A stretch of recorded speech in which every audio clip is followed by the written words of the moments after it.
Eu não vou me calar. Enquanto eu tiver essa voz, eu vou falar do amor de Deus, da palavra de Deus. E eu quero falar aqui, ó, volte ao trabalho, tá? Então hoje eu vou pegar pesado contigo aí, você vai sair desse marasmo que você se meteu aí, tá ok? Em nome de Jesus. Vamos seguir na leitura que diz assim, na minha versão, que é corrigida e fiel, está falando assim. E disseram os filhos dos profetas a Eliseu: eis que o lugar em que habitamos, diante da tua face, é estreito para nós. Vamos, pois, até o Jordão e tomemos de lá, cada um de nós, uma viga, e façamo-nos ali um lugar para habitar. E disse o profeta: ide. E disse um: serve-te de ires com os teus servos. E o profeta disse: eu irei. E foi com eles, e chegando eles ao Jordão, cortaram madeira. E sucedeu que, derrubando um deles uma viga, o ferro do machado caiu na água, e clamou e disse: ai, meu senhor! Ele era emprestado. E disse o homem de Deus: onde caiu? E mostrando-lhe ele o lugar, cortou um pedaço de pau e lançou ali, e fez flutuar o ferro. E disse: levanta-o. Então ele estendeu a sua mão e o tomou. Glória a Deus, que maravilha, que bênção, que bênção. São muitas lições que nós podemos tirar em 7 versículos. Muitas lições, graças a Deus por isso. Temos muitas lições aqui. Aqui, de início, para você entender quem é Eliseu, Eliseu ele é sucessor direto do profeta Elias, tá? O profeta Elias é aquele representante dos profetas do Antigo Testamento, o grande Elias. E ele vai no seu ministério fazer em nome do Senhor, pela unção do Espírito Santo que estava sobre a sua vida, vai fazer 7 grandes milagres, muitos deles conhecidos, aquele de cerrar os céus para não chover e depois orar a Deus e a chuva retornar, entre tantas outras coisas. Fogo vindo do céu como resposta da oração, uma bênção mesmo. Porém, ele foi orientado por Deus a ungir Eliseu no seu lugar. E então, quando ele foi tomado, muita gente fala que ele foi na carruagem de fogo. Não, a passagem não fala isso. A passagem fala que a carruagem de fogo separou Elias de Eliseu. E ele foi levado num redemoinho. Ok? É isso. Ele foi sendo levado e foi subindo. E ali a capa dele caiu, Eliseu pega, já tinha pedido porção dobrada, e seria dada a porção dobrada do espírito que estava em Elias a Eliseu, se Eliseu estivesse vigilante. E aí a gente aprende muita coisa, né? Tem muita gente que perde muita coisa da parte de Deus porque não vigia. Irmão, vigia aí, vigia um pouco mais. A bênção está passando, o milagre está passando e você está perdendo a oportunidade porque você não está vigilante. Ok? Sede sóbrio e vigiai. A palavra de Deus nos fala. E então, Eliseu, ele vai, como recebeu unção dobrada, se Elias vai fazer 7 grandes milagres em nome do Senhor, muito provavelmente, ele vai fazer 14. E é o que acontece, ele faz 13 em vida e 1 depois de morto. Meu Deus do céu, alguém vai dizer, ele fez milagre depois de morto? Não, não é ele, irmão. É Deus querendo perpetuar a obra de um homem. Teve uma intervenção aqui, mas o que acontece? Deus querendo perpetuar a obra dele, que foi feita através da vida de Eliseu. Quando Eliseu está morto, certo soldado no combate, ele é ferido de morte e cai. E ele cai na cova do profeta. No momento que ele cai, ele é ressuscitado. E ali confirma o último milagre. Então, você veja bem, meu irmão, minha irmã, que bênção, né? Que maravilha é servir a Deus. E esse milagre do ferro do machado que caiu no fundo do Jordão e que vai flutuar é o 11º milagre na minha contagem aqui que Eliseu vai realizar pela unção que estava sobre a sua vida, pelo poder do nome do Senhor, do Deus de Israel, que também hoje é o nosso Deus, tá? E graças a Deus por isso. E aí tiramos muitas lições, dentre as quais Deus falou muito forte ao meu coração sobre a questão de voltar ao trabalho. Mas antes de chegar no cerne da questão, no principal desta palavra, eu quero lhe falar o seguinte, sobre esta palavra, Deus vai falar com você e você vai ser despertado hoje. Mesmo você que está trabalhando e você que deixou de trabalhar ou você que nunca quis trabalhar para o Senhor. Presta atenção no que Deus Ele tem para nos revelar. Primeira coisa, para a gente crescer em graça, mas também em conhecimento, está no versículo 1 e 2, que foi a sugestão dos discípulos, daqueles filhos do profeta, porque Eliseu, diferente de Elias, eles eram muito diferentes, na verdade. Elias, ele era mais sentimental, Eliseu, ele era prático, pragmático, e ele pensou um pouco mais além. Elias andava sozinho pelos desertos, Eliseu falou, não, eu preciso fazer a obra e treinar homens para que dê continuidade a esta obra. Isso é uma boa gestão de um grande líder. E aí, o que ele vai fazer? Ele vai fazer uma escola de profetas. E ele vai manter aqueles homens ali aprendendo a ser homem de Deus para futuramente estarem levando a obra de Deus na ausência dele. Olha que coisa interessante. E aí o que acontece? Aqueles filhos dos profetas, uns discípulos, vamos chamar assim, do profeta Eliseu, eles chamaram o profeta e falaram assim, profeta, seguinte, o lugar onde que nós estamos habitando, está no versículo 1, está pequeno, está estreito. O lugar aqui está estreito. Nós aqui já somos muitos, está apertado. O lugar aqui está muito estreito. E aí eles tiveram uma grande ideia. E veio como uma sugestão, não veio como uma imposição. Olha como a gente começa a aprender. Eles viram a autoridade do profeta. Eles podiam, de repente, ir lá e vamos fazer. E depois que estiver pronto, o profeta vai ter que aceitar. Não. Submissão gera bênção sobre as nossas vidas.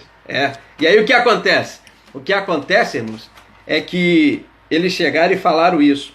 E falaram ainda o seguinte, porque ali nós vamos ver propósito, projeto e tarefa. Eu falo disso já, interessante isso. Propósito, projeto e tarefa. Falaram, vamos pois até o Jordão, tomemos cada um uma viga e façamos ali um lugar para habitar. Isso foi muito interessante. Por quê? Eles tinham um propósito. Qual era o propósito? Abrigar melhor aquelas pessoas, os discípulos, os filhos dos profetas, e mais outros ainda que chegassem. Então, eles queriam proporcionar um ambiente melhor, mais agradável, mais favorável para o convívio dos filhos dos profetas. Qual era o projeto, então? Construir um lugar maior, ampliar o lugar, onde que eles pudessem viver ali. E então tinha uma tarefa. A tarefa era que cada um tinha que ir lá cortar uma tora de madeira, uma viga. Tinha que cortar uma tora para poder ajudar com a sua tarefa, ajudar no projeto e então alcançar o propósito. Agora olha que interessante. A tarefa é menor do que o projeto. E o projeto é menor do que o propósito, porque o propósito é o maior de tudo. Fazer as coisas sem propósito, não chegamos a lugar nenhum. Não chegamos a lugar nenhum. E a tarefa era cortar madeira. O projeto era construir um lugar mais amplo. E o propósito era abrigar mais e melhor. Abrigar mais pessoas e de forma melhor. Olha que maravilha. Tem muita gente, olha que eu vou te falar agora. Tem muita gente que não está conseguindo fazer nada. Sabe por quê? Não consegue alcançar o propósito que Deus colocou no seu coração, primeiro, porque não está cumprindo a tarefa. Se você cumprir a tarefa, você vai fazer com que o projeto saia do papel e entre em execução. Se o projeto for realizado, o propósito vai ser alcançado. Mas muita gente não alcança propósito nenhum porque não tem projeto ou porque não cumpre a sua tarefa. Às vezes tem um projeto, mas como o projeto requer tarefa, aí não cumpre a tarefa. E se não cumpre a tarefa, o projeto fica emperrado. E se o projeto fica emperrado, o propósito não é alcançado. Veja bem, irmãos, uma coisa muito simples, um joguinho de palavras, sim, mas você veja bem. Você veja bem que eles tiveram essa ideia. Olha que coisa que eu aprendo agora. A ideia de ampliar não surgiu do profeta. Às vezes nós, como líderes, eu falo como pastor de igreja, há mais de 20 anos. Às vezes a gente acha que a melhor ideia sempre tem que vir da gente. E que se não vier da gente, a gente não aceita. Quer saber o que eu já conheci por aí afora nesse pouco tempo de experiência? Que de pastorado eu tenho 21 anos. Mas de crente eu tenho um pouquinho mais. E não sou nem tão antigo assim.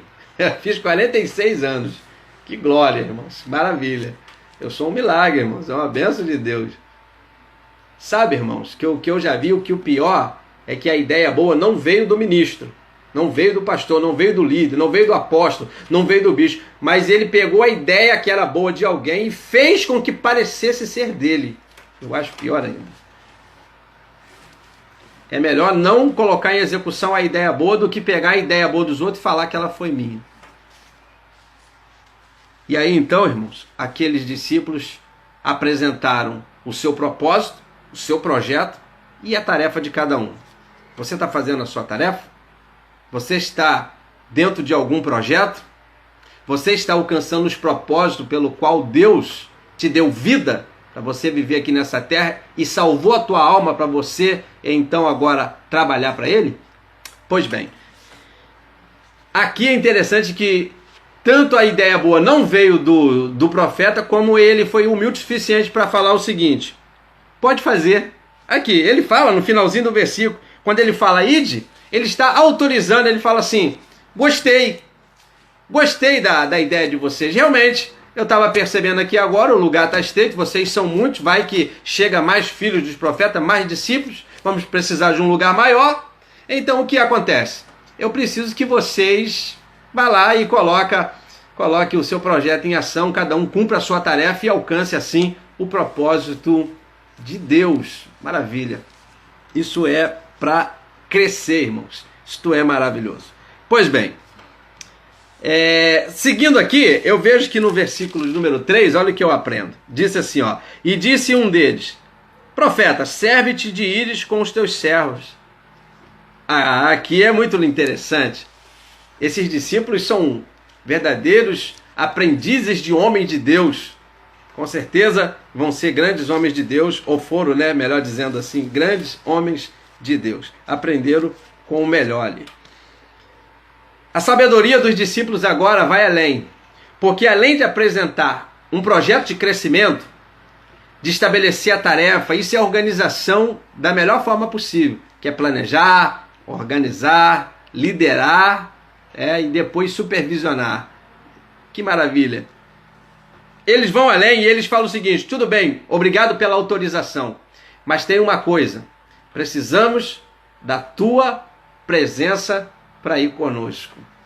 Nós precisamos da tua presença. Eles tinham um plano, eles tinham o aval do profeta, mas eles precisavam da presença do profeta, porque a presença do homem de Deus, só a presença do homem de Deus ali, a palavra já estava abençoando. Agora a palavra com a presença ia trazer bênção no cumprimento da tarefa, no estabelecimento do projeto e no alcance do propósito.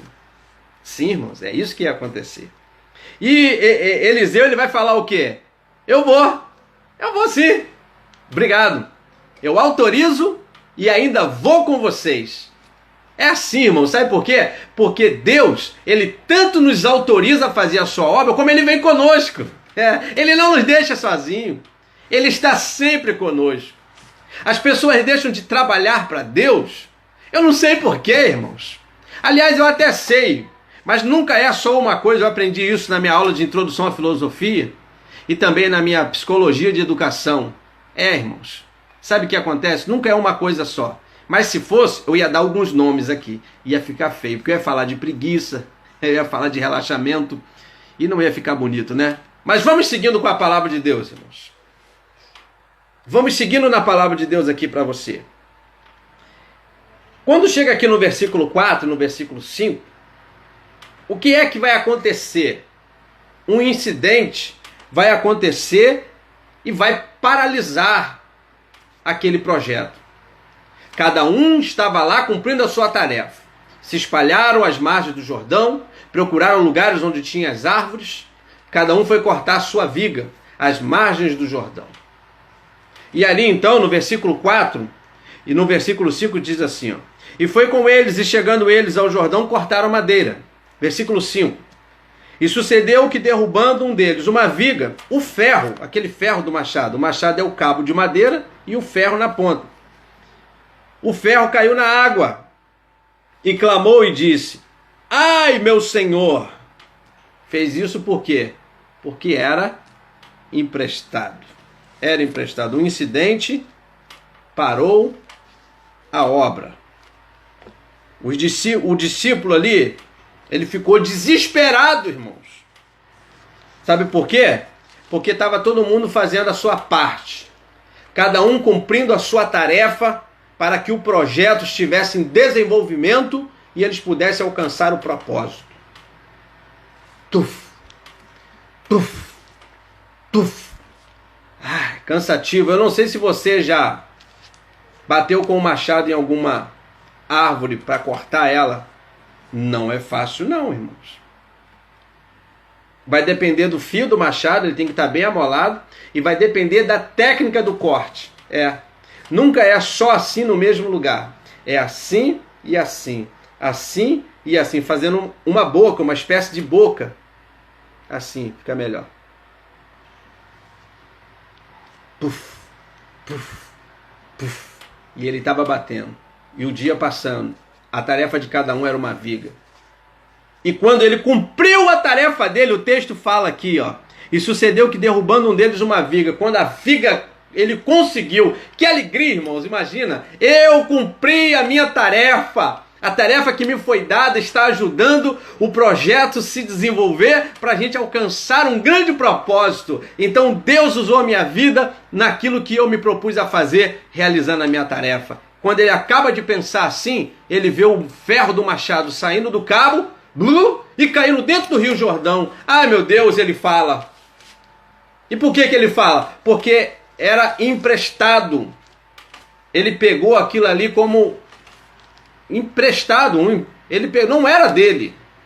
É isso que o texto está querendo dizer. O machado não era, talvez a madeira pudesse até ser, porque o cabo ele podia arrumar em qualquer lugar, mas o ferro naquela época, irmãos, hoje você não vê machado também vendendo, a não ser em casa de material, e nem todas têm, porque eu conheço algumas na minha região e nem todas vendem o ferro do machado, são algumas específicas. E aí o que acontece? Naquela época, então, era muito mais difícil. Há mais de 3.000 anos atrás, olha, o ferro do machado caiu. E caiu onde? No fundo do Rio Jordão. Águas escuras, correnteza forte e muito fundo. Quase 4 metros de fundura. Como que ele vai mergulhar ali e tentar achar? Aqui na nossa região, em Japeri, passa o Rio Guandu. É mais ou menos isso. Águas turvas, água barrenta, água escura.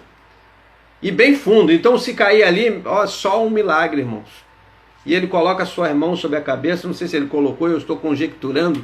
Eu estou tentando imaginar o desespero daquele homem. Porque com certeza ele foi em alguém e falou assim: você me empresta, porque depois que eu terminar o meu serviço, eu venho devolver e pagar pelo empréstimo. Agora ele ia ter que pagar pelo empréstimo e pagar um novo machado.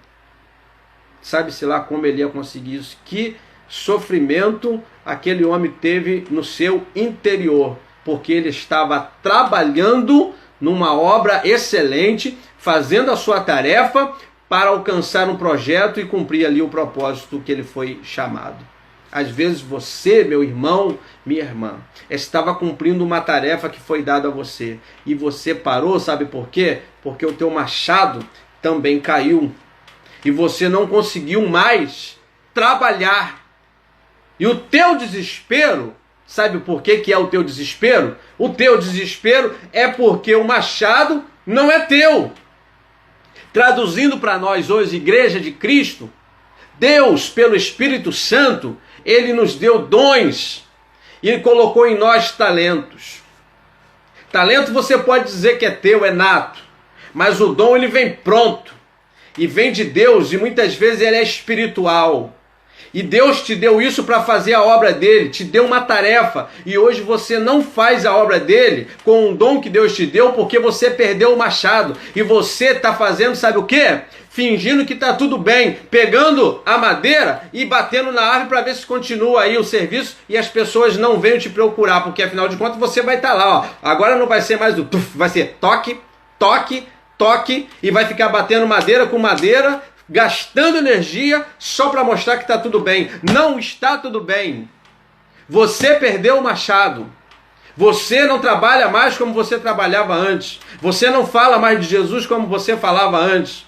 Você não serve na tua igreja como você servia antes. Você não serve na tua família aos teus vizinhos como você era no primeiro amor. Lembra da igreja de Éfeso que falamos lá no início? É assim, irmãos. A igreja de Éfeso trabalhava, estava ali batendo para cortar madeira só com cabo, sem machado.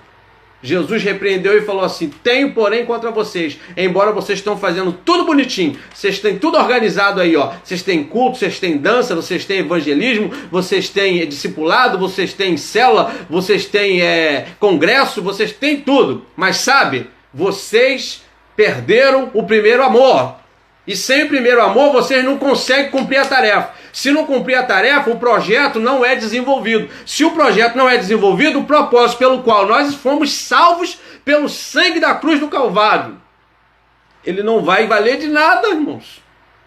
Vamos ficar mostrando uma coisa que não somos. Igreja de aparência, parece outra igreja do Apocalipse, a igreja de Sardes, que é a igreja zumbi. Jesus falou assim: tem aparências de que vive, mas está morto. Às vezes nós estamos assim, mortos. Mas estamos tentando mostrar que estamos vivos. Não, irmãos. Não. Tem que ficar desesperado como este homem. Ele ficou desesperado porque ele sabia que tinha que prestar contas. Parece que a igreja de hoje, ela perdeu esse senso de prestação de contas. Parece que não haverá uma prestação de contas. Parece que o que Deus colocou em nós como dons e talentos, ele não vai requerer, ele não vai cobrar. Olha, irmãos, eu quero ir para o céu sim, mas quero também receber o galardão por aquilo que eu fiz, porque também vou ser julgado por aquilo que eu deixei de fazer. Irmãos, é muito triste perder o que Deus me deu e fingir que está tudo bem. Aquele homem não, ele desesperou. Eu imagino o grito de desespero, as mãos levantadas à cabeça e pensando: e agora? O que é que eu vou fazer? O que vai ser de mim? O machado não era meu, eu vou ter que prestar contas, era emprestado. Irmãos, e aí, irmãos, aí vem a solução. Aleluia. Aí vem a solução, irmãos. E isto que é o maravilhoso da história toda. Vem comigo. Versículo 6. E disse o homem de Deus, está falando de Eliseu, o profeta: onde caiu? E mostrando ele o lugar, cortou um pedaço de pau, um galho, uma madeira, e o lançou ali, e fez flutuar o ferro. Olha que maravilha, irmãos, que maravilhoso. A solução do profeta veio com uma pergunta, e a pergunta gerou um milagre. Aliás, a pergunta vai gerar um milagre porque vai haver uma resposta, e muito precisa. E aí você, abrindo um parênteses, você vê a sabedoria que foi deles de levar o profeta. Imagine se eles apresentassem lá o propósito, o projeto e a tarefa para o homem de Deus, ele autorizasse, como autorizou lá no versículo 1 e 2 que nós vimos, vai, pode ir, e eles fossem sozinhos. Agora eles estariam em apuros, mas eles levaram o homem de Deus. Lembra que também aplicamos aí essa figura do homem de Deus como nosso próprio Deus.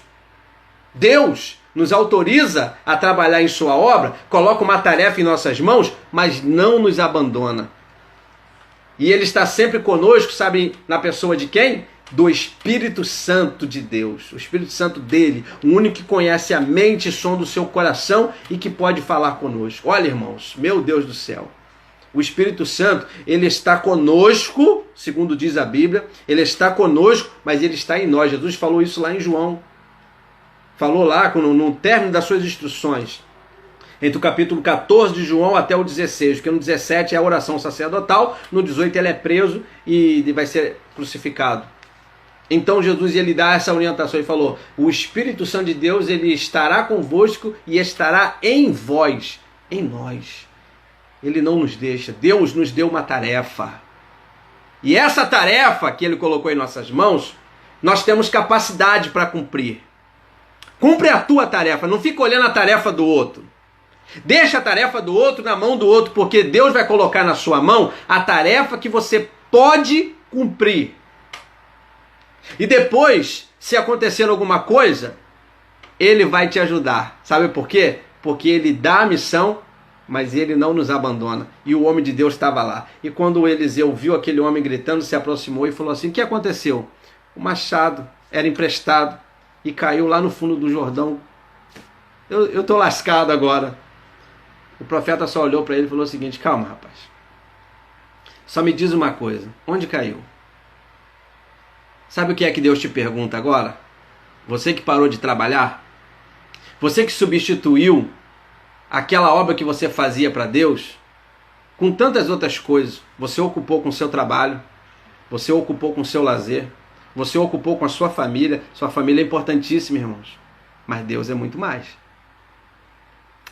Mas isso é outra mensagem. Escute. Você ocupou até com a sua preguiça, com a sua ociosidade, e parou de trabalhar para Deus. E Deus está falando o seguinte nessa palavra: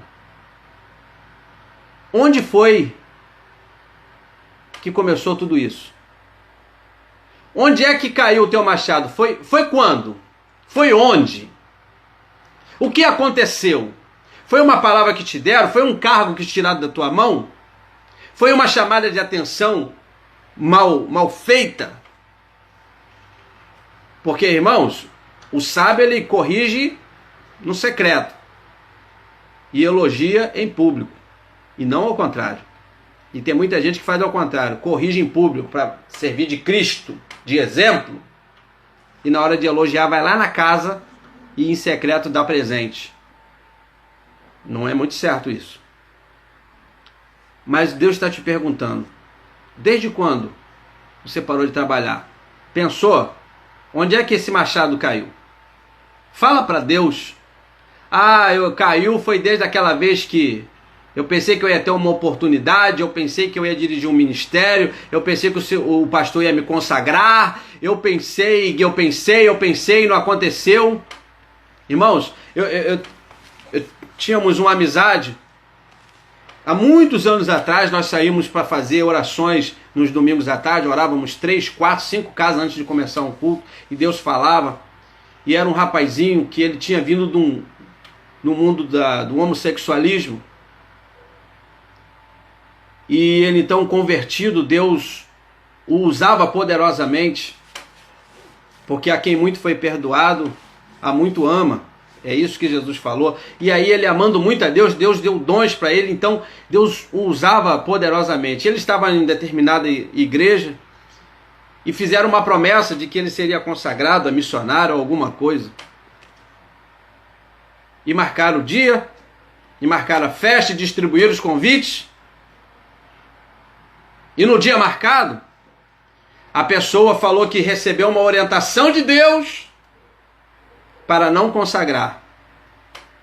Aquele rapaz desmaiou naquele exato momento, e quando acordou, voltou todo o espírito de homossexualismo em sua vida. E então o que vai acontecer?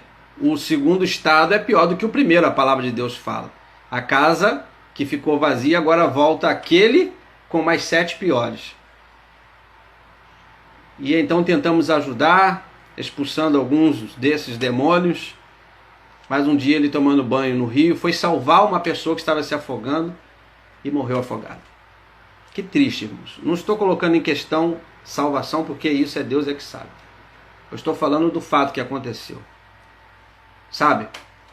De repente aconteceu alguma coisa na sua vida, lá atrás, e você parou de trabalhar, mas não se desesperou por isso. Esse homem se desesperou. E o desespero dele acionou o homem de Deus. E o homem de Deus veio a ele e só perguntou: onde caiu? Quando ele falou: foi ali, ó. Foi aqui que caiu, profeta. Eu estava aqui, ó, batendo, a madeira caiu, o machado caiu ali. Foi aqui, ó, nessa direção. Pronto. Vai vir a solução. Uma solução estranha, irmãos. Parece uma coisa de cinematográfica. Ele corta um galho, um pedaço de madeira. Foi onde? Foi onde? Foi ali? E jogou a madeira sobre o lugar. Tchum! A madeira boiou, né? A ideia, a madeira dá aquela fundadinha na água e boia. Quando ela levantou... ah, meu Deus do céu. É só milagre, irmãos. É uma maravilha. O machado, que é de ferro, foi atraído pelo pedaço de galho, que é de madeira. E foi subindo, subindo, subindo, subindo, subindo. E quando subiu, irmãos, eu já estaria ali chorando, emocionado, só de ver uma maravilha dessa acontecendo. Aí o versículo 7 diz assim: e disse ele, aí ó, eis o machado, levanta ele agora, pega ele. Então aquele homem estendeu a sua mão e pegou de volta. O texto não diz, ele já tinha encerrado a sua tarefa, mas muito provavelmente, se ele não voltou para cortar mais uma viga como agradecimento, ele pelo menos estava aqui com quem ele pegou emprestado e foi para casa muito feliz, porque cumpriu a tarefa, ajudou no projeto e alcançou o propósito, e agora ainda participando de um grande milagre. É isso que Deus quer para a minha vida e para a sua vida, irmãos. Ele não quer desculpa. Ele não quer desculpa. Ele quer envolvimento.